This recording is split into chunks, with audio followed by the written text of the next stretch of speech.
It's the Prentice Allsup Heating and Air Coach's Corner, fueled by Donut Country and McDonald's on 1019 100.5, 1450 WGNSSports.com and Big G TV. The Coach's Show is brought to you by Craig's Tax Service, specializing in personal and business tax preparation, financials, and bookkeeping services. Find out more at craigstaxservice.com. Danny Brewer here, extremely pleased to be across the table from Mr. Floyd Walker, head football coach at Eagleville High School. Coach Walker, how are you this morning? Hey man, I'm surviving, man. I'm surviving. Appreciate you guys having us on. Well, no, always happy to have you, Floyd. I mean, because you know, man, you're an icon of Middle Tennessee football world. I mean, let's not even go there down that road, bro. All right. Well, let's talk a little bit about last night. Yeah. Tough loss on the road. You were at Richland. Right. Where is Richland? Tell the folks that don't know where. It's in Giles County. It's the same place as Pulaski, Tennessee. Just if you're going down 65, you get off on the exit, and it's a couple of miles off the interstate. But ran into Richland last night. I thought they were prepared. I thought Coach Patterson had his team excited to play, and you know, on the flip side of things, I don't think I had our group ready to play or nor excited about playing. So, region game. Richland is a region game, right? Yeah, it was a region, and now it drops us to 1-1 in the region. So I don't know where it puts us in the standings and everything, but still got a long road to go. Still got a lot of region games left to play, and still got a lot of football to play. So you have been pretty good offensively. Yeah. Coming into last night. Last night didn't necessarily get. So let's talk a little bit about what has happened offensively for you guys. One of the things that's made. I think one of the things we want to talk about is the Smyrna Ready Mix solid performer, Jonathan Jordan. 11 carries, 118 yards. So, I mean, obviously that kid is flat getting after. Jonathan's had a super year so far. I think that puts him somewhere around 600, maybe close to 700 yards rushing. And we've ran the ball extremely well all year, and we did some good things last night. We just keep shooting ourselves in the foot, and we can't finish drives, whether it be a blown assignment, whether it be a penalty. We had the ball down in the red zone several times. Just came away with no points, and that's unfortunate because that's kind of been the MO this year, that where we have drives but we don't sustain them and we don't finish. So we got to get back into finishing thing. So, Coach, when you talk about shooting yourself in the foot, I know that's one of the things that can be frustrating because there are certain things that you feel like are correctable mistakes, right, and certain things that are not correctable mistakes. Because, you know, when you get a bad bounce, whatever, a kid makes a big play, whatever. But the correctable mistakes where you don't make stupid penalties as far as mental mistakes, is that what you want to concentrate on? That's what we want to concentrate on. I mean, there's going to be holding, okay, and every now and then there's going to be a block in the back because kids are giving effort, and I'm good with that. But self-inflicted wounds, things that you can control, or what we call controllables. I mean, we've got to clean some of that stuff up, and I believe our kids will. Okay, Coach, let's talk a little bit about defense. Right. Now we gave up a few more points than 1 or 2 last night, but you have been pretty good on defense, too. We've been extremely, pleased with the way we played defensively. Things didn't go our way. I mean, we could not. When you play football, there's 2 things that we like to hang our hat on. We like to hang our hat on stopping the run, and we like to hang our hat on running the football. And we didn't get either of those accomplished last night. But, again, there's some things that weren't characteristic of us defensively last night, and there's some things that weren't characteristic of us offensively. So we gotta go back. We gotta not necessarily go change anything. We just got to get locked in mentally. So, Coach, let's talk about the trip to Richland. I mean, a true road game because I mean you're hour and a half trip. Something in that neighborhood, yeah. Because a lot of the schools that play in the 6A district, they don't really have. I mean, they have road games, but it's like 15 minutes down the road. Oh yeah, it's like the challenge of preparing for something like. I mean, but the thing about it is, we do that on a regular basis, and when you're at a small rural school playing single A football, sometimes your closest opponents are going to be somewhere between 45 to an hour and a half away, and our kids have made bus trips before. I don't think the bus trip had anything to do with it. I think you just tip your cap to a well-coached, well-prepared Richland football team that was excited about playing on their homecoming, and they just outplayed us. So, Coach, let's talk a little bit about, you mentioned rural school. I know that there are some newer programs at Eagleville.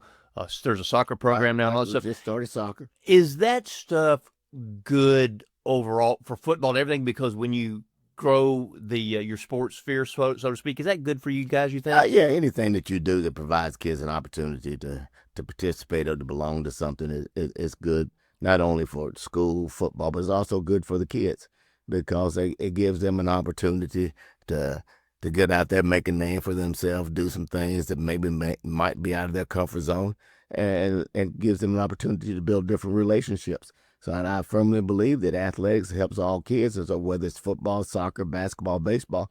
If a kid's involved in athletics, it can only enhance his future. So, Coach, or her future. His or her, right. And that's a good thing. I mean, because Eagleville, the community has grown, and it's still growing.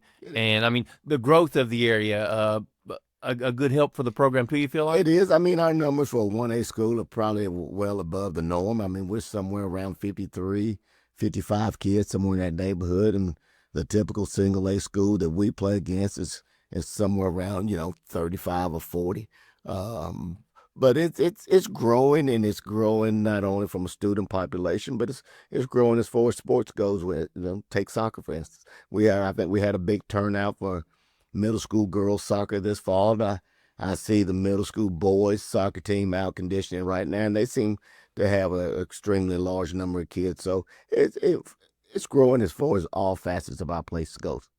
So, Coach, let's talk a little bit about what's coming up this week. I want to obviously, being that you're a thoroughbred, I like to talk about thoroughbred racing when we speak. So good transition. Yeah. So the ACAC today at Churchill Downs, 1-turn mile race. It's a big race on the calendar because a lot of these horses will go on to the Breeders' Cup if they win.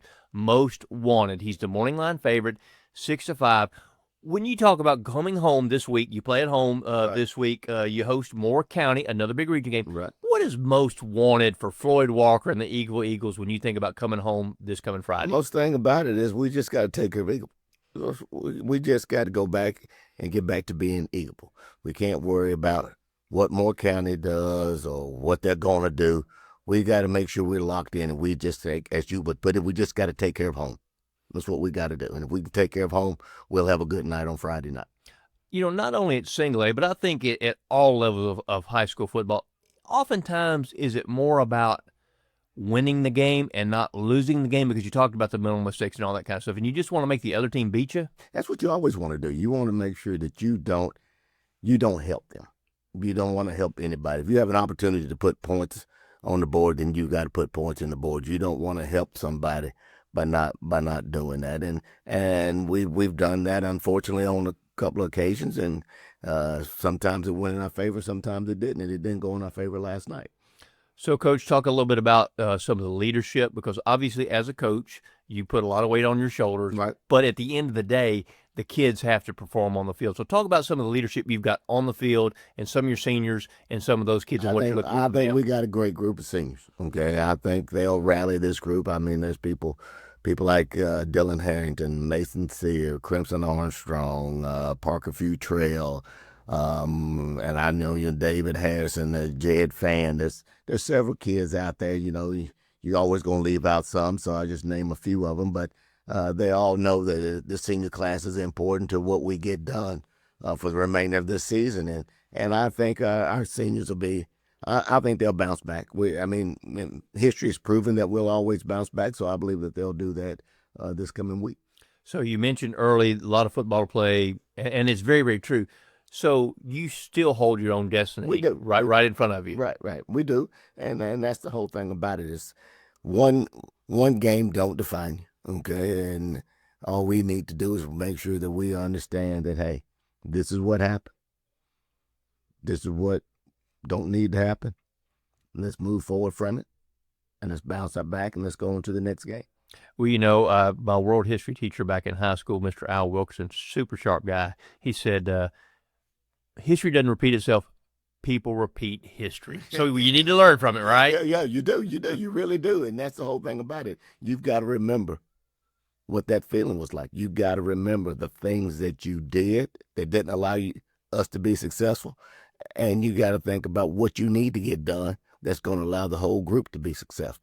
And that's not only from, from a player standpoint, that's from a coaching standpoint, that's from every aspect of our program. So we'll get back to trying to get all those things cleaned up on Monday.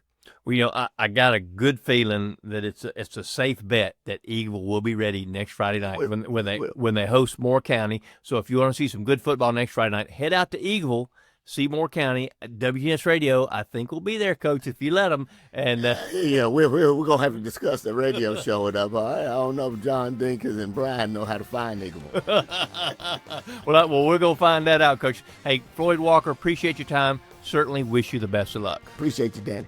The Coaches Show is brought to you by State Farm agents Andy Womack, Dana Womack, Celeste Middleton, Alex Williams, Ron Reeves, and Emerson Williams. Like a good neighbor, State Farm is there.